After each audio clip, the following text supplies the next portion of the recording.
ஓம் நமோ பகவதே வாசுதேவாய. நம்ம நாராயணியத்தில் 72வது தசகத்தில் இருக்கோம். 5 ஸ்லோகங்கள் வரைக்கும் பார்த்தோம்.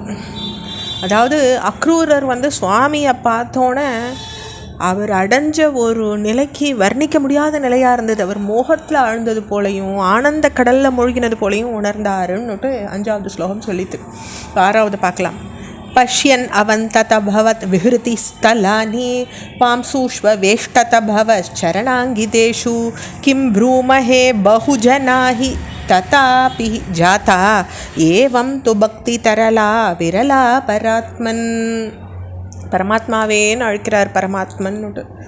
அப்போ நீர் விளையாடின இடங்களை பார்த்ததும் சுவாமி விளையாடினதாச்சேன். பவச்சரணாங்கிதேஷு ஸ்தலானி விஹ்ருதி ஸ்தலானி, அவர் எந்தெந்த ஸ்தலங்கள்லாம் விளையாடினாரோ அதை பார்த்துட்டு வந்தனம் பண்ணுறார். உம்முடைய திருவடி சின்னங்கள் உள்ள இடங்களில் தூசிகளில் பிறண்டுக்கிறார். அதாவது இதெல்லாம் ஒரு பாஷ்ப நிலை, அதாவது ஒரு ஆனந்த பாஷ்ப நிலையில் பரவசத்தில் இருக்கும் பொழுது நம்ம என்னெல்லாம் பண்ணுவோம் அப்படின்னு அந்த தூசியில் பிறண்டுக்கிறாரா. நான் என்ன சொல்லுவேன், அந்த காலத்தில் கிருஷ்ணாவதார காலத்தில் பல பக்தர்கள் பிறந்திருந்தும் அக்ரூரரை போல பக்தி பரவசப்பட்டவா கொஞ்சம்தான். ஏவம் து பக்தி தரலா விரலா பராத்மனா, அந்த பரமாத்மனை பார்த்துட்டு இந்த பக்தி பாவத்தோடு அவரை பார்த்தவா கொஞ்சம் பேர் தான்.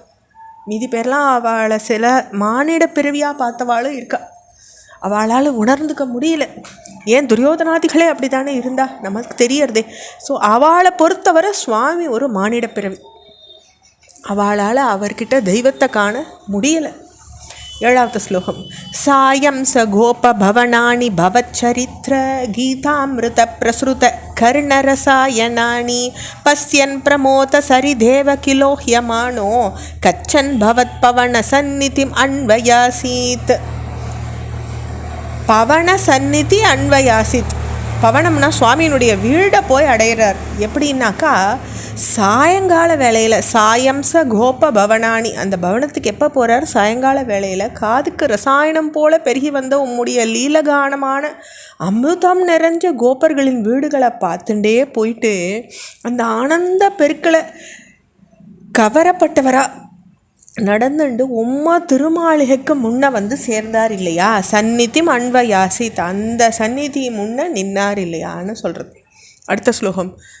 தாவத் ததர்ச பசுதோஹ விலோஹ லோலம் பக்தோம் ஆகதிமிவ பிரதிபாலயந்தம் பூமன் பவந்தமயமக்ரஜவந்தமந்தர் பிரஹ்மானுபூதிரச சிந்தும் இவோத்வமந்தம்.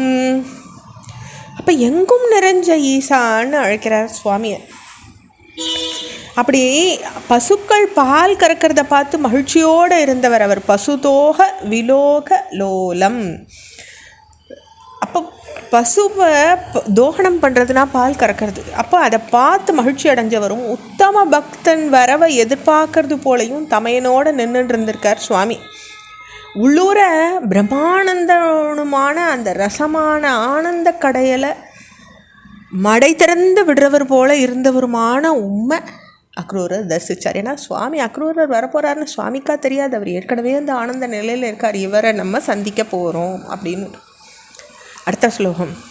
சாயந்தனாப்ளவ விசேஷ விவிக்த காத்ரௌ த்வௌ பீத நீல ருச்சிராம்பர லோபனீயௌ நாதி பிரபஞ்ச திருத பூஷண சாருவேஷௌ மந்தஸ்மிதார்த்திரவதனௌ சயுவாம் ததர்ச. அப்போது சாயந்தனா பிளவ விசேஷ, சாயங்காலம் குளிச்சு விசேஷமான பிரகாசமான அந்த திருமேனியோட அழகிய மஞ்சள் பட்டாடையும் நீலப்பட்டும். த்வௌ பீத்த நீல ருச்சிராம்பர, பீத்தம்னா அந்த பட்டாடை, அதை நீலப்பட்டாடை உடுத்திண்டு அதிகமான உலக பூஷணங்கள் அணியாமல் நாதி பிரபஞ்ச, அதாவது அளவான அலங்காரத்தோட புன்முறுவல் பூத்த முகத்தோட கூடிய 2 பேரையும் அவர் தரிசிக்கிறார். அதாவது பெரிவாளையும் சின்னவாளையும் கிருஷ்ணரையும் பலராமரையும் அக்ரூரர் தரிசிக்கிறார். அடுத்த ஸ்லோகம். தூராத்ரதாத் சமவருஹ்ய நமந்தமேனம் உத்தாப்ய பக்த குலமௌலிம் அதோபகூஹன் ஹர்ஷான்மிதாக்ஷரகிரா குச்சலானுயோகி பாணிம் பிரகிருஹ்ய சபலோத கிருஹம் நிநேத. அப்போ தூராத்திரதா, தூரத்தில் வரக்கூடிய அந்த தேர்லேருந்து இறங்கி வந்து வணங்கின பக்த சிரேஷ்டரான அவரை எழுப்பி கட்டி தழுவிண்டு உள்ள போகிறப்பால் மிதமான வார்த்தைகளால் க்ஷேமம் விசாரிச்சுட்டு பலராமரோட கூடி கையை பிடிச்சிண்டு வீட்டுக்கு அவரை அழிச்சுண்டு போகிறார். இதோட நம்ம 10 ஸ்லோகங்கள் 72வது தசகத்தில் பார்த்துருக்கோம். தொடர்ச்சி நம்ம அடுத்த பகுதியில் பார்க்கலாம். ஓம் ஸ்ரீ கிருஷ்ணாய நமஹ.